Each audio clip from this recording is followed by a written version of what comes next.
Hiya, my name's Molly Kennings and I am working at the Dr Martens Made in England factory as a footwear apprentice.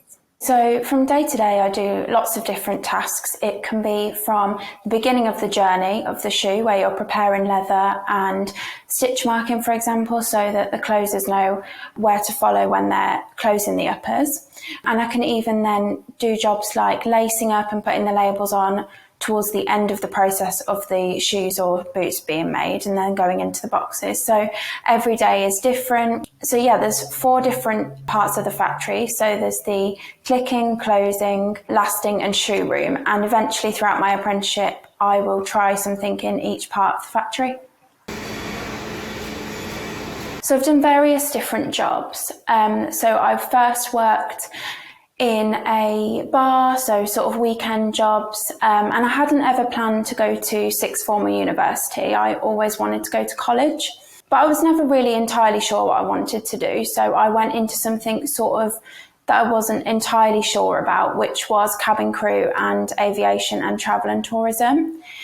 So after that, I then worked in a travel agent and then moved on to working in a dentist, which was also an apprenticeship. I've always wanted to work in a creative environment. So when I saw the Instagram for the Dr Martens apprenticeship, I was really, really interested.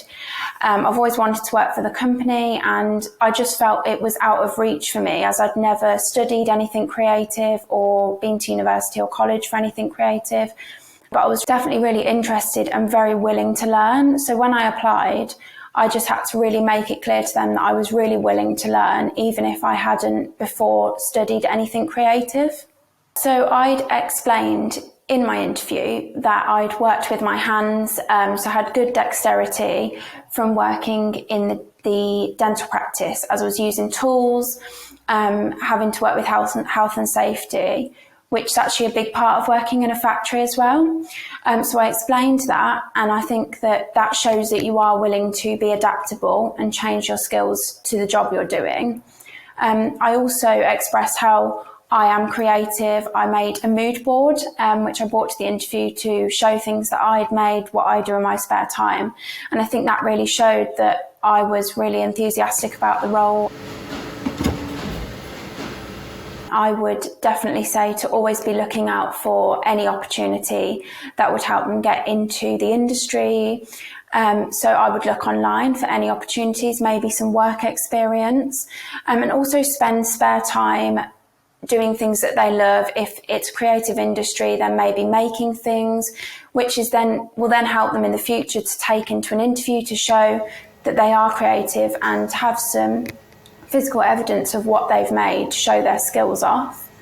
I'd also just research companies and different job roles they could do in the creative industry so they know where to look when they want to apply for a job and if they need to do any extra training for that. So I would just say that as I haven't come from a creative background, I felt when I had applied for the job that maybe I wouldn't be considered and that I shouldn't do it. However, I think what I would tell myself and what I would tell young people is keep going, believe in yourself. And if you believe you can do it, then other people will also believe that you can do it as well.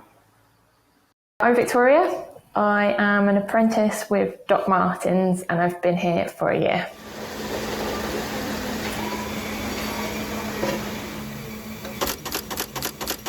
So I inspect leather, cut it, and that's then put through production to be made into a boot or a shoe. So I now know how to make a shoe from start to finish. The team that I work with are super fun to be around. Also, I like the product. I like the company and what this company stands for. So kind of speaking up for what you believe in and being creative and being yourself. And that's kind of echoed in the workplace as well. When I was figuring things out, I was interested in maybe becoming a carpenter or other aspects of engineering. And I was trying to find a way of getting into that. And it seemed like at the time, it felt like the army was the only option, which isn't true, but that's how it felt. So I really focused in on that for a good while, but then it turned out it couldn't happen because of health reasons, which I was unaware of. So I had to think of another way. So I'd been applying for apprenticeships with engineering, and it turned out there was a lot out there in the end.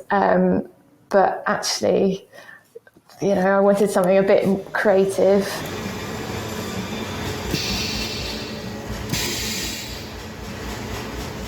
Yeah, I just saw it advertised and was like, that's the one. It's a brand that I've liked for a long time, and the role seemed to really suit what I was interested in. So being practical. Also, I felt like I didn't want my hobbies to be my career, but I wanted something that was similar enough so I can still go to work and separate my work with hobbies like outside of work, but I still find it interesting. I wouldn't be so pressured to go to university, even because everyone's different. In my friendship group from school, I was the only one that didn't.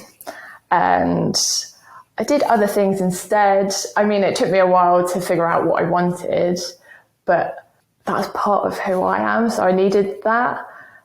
Some people need to go to uni to figure things out. But yeah, there's so many different options. Just take the time to explore them. That's my advice.